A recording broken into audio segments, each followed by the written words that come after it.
Are you looking for a B7 Audi RS4? Super low mileage, super low owners? I think we might just have what you are looking for. Ladies and gentlemen, this is a 2008 Audi B7 RS4 Avant. Obviously it's a manual because they only came in manual with 26,000 miles. It was also just one owner all the way up to this year, where the first owner sold it to his neighbour, who intended on using it every day but just couldn't bring himself to use such a special car for the daily grind. Full and complete Audi service history, and we don't just mean with a service book with stamps in it. There is also a portfolio of invoices from Stirling Audi, Spencer? Yes, Stirling Audi. And the invoices total £25,000.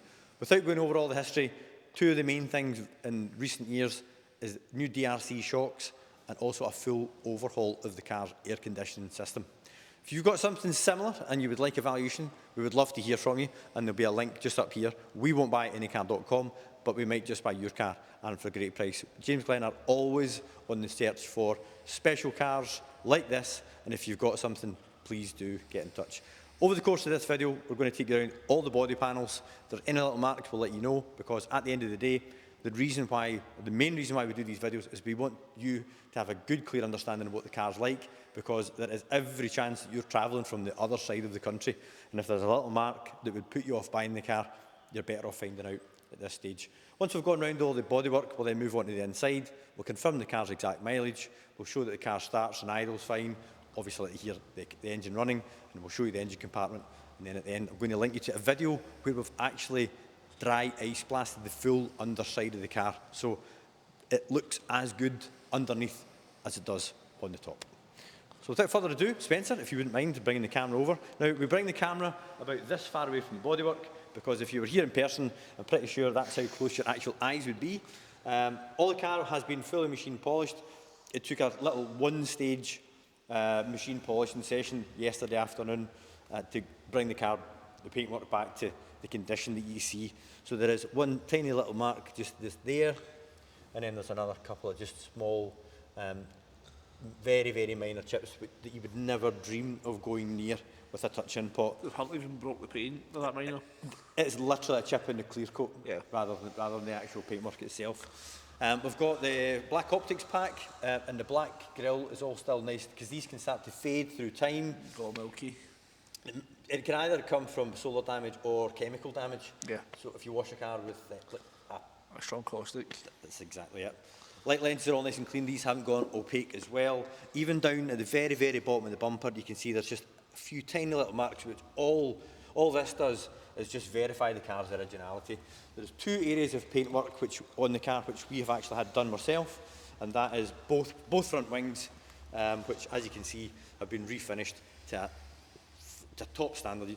We use Greg at Brownsburn Body Shop, and you will not find a place that does a finer standard of paintwork. The wheels have all very recently been refurbished as well, but while the car was in getting ice blasted, Garth kindly had all the barrels and everything all cleaned. It's also had, the discs are fairly recent as well. It's fairly new. It also had a new caliper on this side last year as well, under warranty. Yep, and that's an 8-pot caliper, yep. So I wouldn't like to be paying for that. £3,000 worth the bill. What's that it was? Yeah. Okay, floating discs as well. So as you can see, you've got your little retaining pin there as well. So that's a floating disc setup. It's a serious braking system on the RS4. Moving down to the back of the passenger side, we'll just take a good look down the flanks. This massive wheel arch in the back, and then the back, the front door, free from any damage whatsoever. Cars are also on a matching set of Pirelli P0s, and if we have a little look here, you can see that the back tyre have still even got the feathers on the outer edge of the tyre. Brake disc in the back there, just semi-floating on the back, but disc needing a little run just to take that slightly rusty edge off there, but absolutely no lip on the disc. And again, the wheel and everything all in good shape there as well. Tyres worth noting as well are Audi supplying, so they're Audi stamp on as well. That's the levels this car is maintained. Do you not find that, see, when you get something like this, the deeper into it you go, the better it becomes? Yeah. And I've been asked a couple of times on social media about why we've chosen to go that extra mile with the ice blasting on this car, and purely and simply, if ever there was a car that deserved it, it's this. I mean, we get cars in and it's got full history and stuff, but it's when it's been maintained to this level by Audi for everything. Yeah, even although it really hasn't done the mileage for it, Yeah. but the owner has continued to do it on the button, right as per the schedule. Because you know, you get people, I've not done the miles, and then before you know it, 1 year turns into 2, turns into 3, and then it gets put in for like an oil service and whatnot. Yep. Everything that this car has been absolutely by the book. So as you can see, we're pretty impressed. Moving on to the inside, we've got piano black on the dashboard, electric seats with lumbar adjustment, and we also have the comfort seats, which will split opinion. What I would say is trying to get a B7 RS4, even a low mileage one, with a bucket seat that remotely resembles good condition will be a challenge and a half. Yeah, it's funny enough, the Stephen that we got the car from, this was his 5th B7. And he said 2 prior to this with wing racks, 2 without. And swears by the standard seat for everyday use. And even more, by coincidence, the guy bought the Boxster on Monday.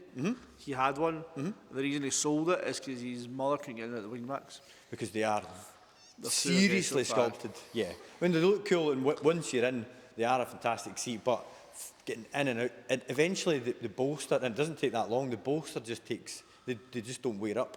So we're now looking at old cars now. So trying to find one that's got a nice fresh interior with buckets would be. I thought you'd get one, because even Stephen that had, he said one that was a year old and see the bucket was knackered. Well, we used to sell them when they were 4 and 5 years old, and we always used to have to tell people that the outer bolster was beginning to show signs of wear. That was back then. Do you think the MT2s were the same, with the cardboard buckets? Absolutely, because no one takes. You can get in and out of bucket seat if you do it a specific way, but no one does. No, because in the shops, going to get Tesco messages and they're just having to rush in and out, it's just going to be a quick... Plus, well, you need to get the door open all the way. Yeah. And if you put the car in a regular parking space and you can only get the door open enough so that you don't hit the car beside you, you can't get this door open far enough to get out the bucket seat carefully. Yep. So, yeah, no, I think that's a good point, Spencer, on the M3 bucket seat.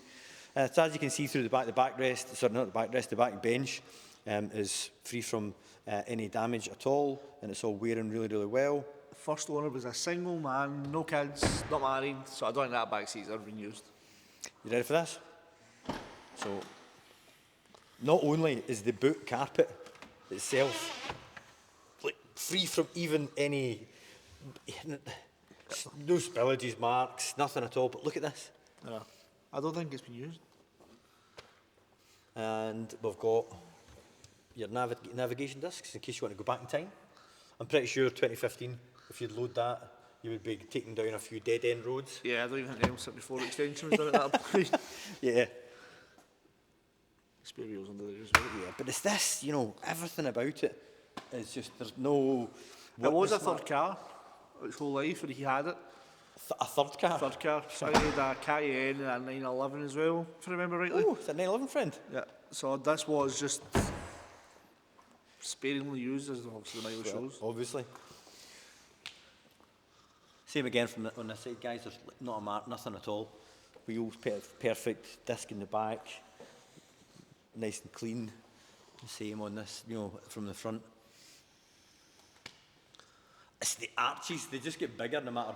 It's just so purposeful. It's just like But it's not overdone either.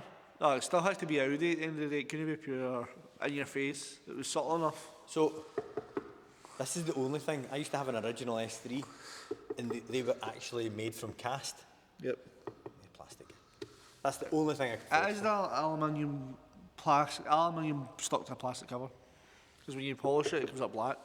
Yeah. No, the reason why I can tell is that when I used to put the hand on, it was cold. Aye. But do you know what? People used to steal them, and they were £600 each back in 2003. But even they were perfect. Look, they usually tarnish quite badly. And they're just... Yeah. And the colour Daytona, I know that you've got Sprint blue and Misano red and everything, and they're going to pop more, but there's just something... There's a lot of metallic in this Daytona. It's the understated coolness of this. Yeah. You know, this is the car that someone buys because they know what they've got. They don't need to let everybody around about them know what they've got. Or people that know what it is will spot it because of the width of it and the wheel arches and everything else. That'll be your dinner, Spencer. That's not my phone. I'll just close this off the story a second, guys. These guys appear to have the loudest iMac speakers in the world. Moving on to the inside, just have a look at the door. So these switches they've got a kind of rubbery coating on them. You know, through time, these all start to peel and in here as well. But as you can see, it's absolutely perfect. The kick plate isn't all tarnished with watermarks. Even the plastic sill cover and there, the moulding, that's all free from any scuffs.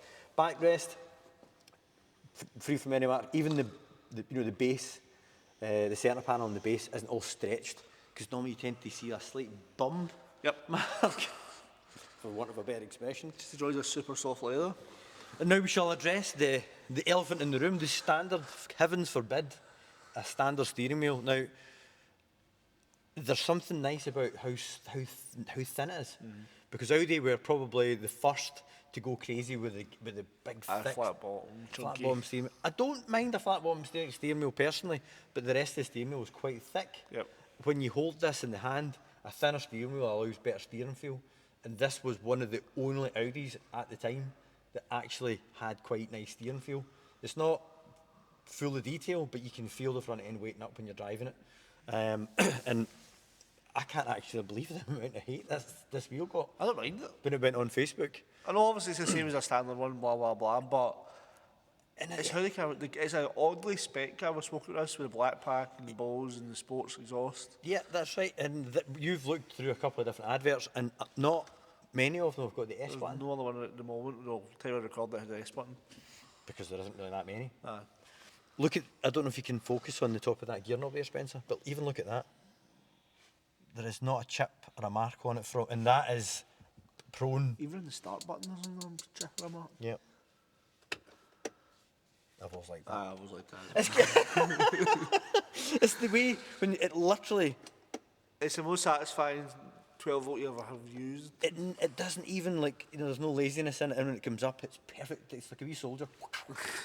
Like, okay, that's us done it enough. And also, when you put the armrest back, the lid's not broke. No. But you would always drive this with the armrest out of the way, unless you don't. No, because when you're trying to drive it with a bit of gusto, second and fourth. I think that's it further back though. Just sit a bit further forward. Is this a dig? It's a wee bit. Yeah, okay. I need to sit further forward because I'm substantially shorter than you. I like moving out of the way when you're driving it, and then when you're just on a cruise, you can bring it back down. Handbrake, real handbrake. Everybody just wants us to start it now. Yeah. Right, okay, I will. I'll go to the back. Okay. And remember that it's a push button start. Yeah, I do it every time.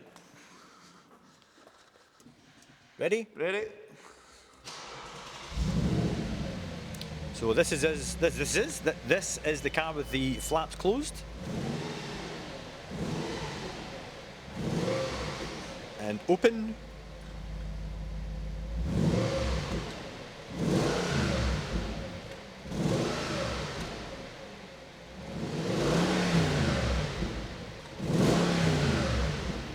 It's such a bassy exhaust tone. It's such a... You like back there, Spencer? Yeah, so there's definitely no OPFs. Oh, no, there's none of them. Resonators in there. If you could criticise it for one thing, it is ever so slightly too quiet, even with the flaps closed. But you need to remember, this was a car for getting the wife, the kids, the granny, the dog out a good run without, you know, annoying them. So it's quite funny. See, now having had the E92s, the C63, that's all the same generation. Merc's ridiculously loud. Yes, it is. M3s, really loud than this, and this is probably the most subdued of all of them. Yes, yeah, definitely. And I would say it's the most comfortable out of them all as well. Yeah, definitely, aye. It's more, it's a daily driver that does everything. Yeah. It's like a uber fast estate, because that's what Audi have always done. Yep. They are the inventors of the fast estate. Well, RS2. Yeah, that's it. So there we are, guys. 4.2 litre, 420 horsepower, 8,000 RPM red line. Ish. I need to check that, in fact. Hold on a second. I think it's just under that's 79. Nope, 8,000. Is it? 8,000 RPM. But the thing is, it's the power delivery. It gets to about 5-ish, and then there's like this lovely satisfying swell, and it always feels really, really free revving. And I've also just remembered something as well that I noticed when I was driving it. While it doesn't make huge amounts of exhaust noise, there is a very noticeable intake noise from it. And if you've ever driven an R8 with this engine in it, that pretty much dominates the cabin noise as intake. And that's, obviously you're not going to hear just as much because you've got... You're further away. You're further away. But there is just so much lovely, organic, mechanical noise. None of it's fake. So there we are, guys. That brings us to the end of the video. I will put... Bugger. Hold on. Every time. I know. That's not as bad as the one with the carbon bonnet on the GTS. Oh, that's true. There we go. So guys, that brings us to the end of the video. There will be a link just up here. That'll take you through to the dry ice blasting video. It's a two-part. I'll link part 1 up there, and then part 1 will link into part 2. And please subscribe, and you'll not miss any more of these videos. And you can do that with just clicking over here. And thanks again for watching, and we'll see you in the next one.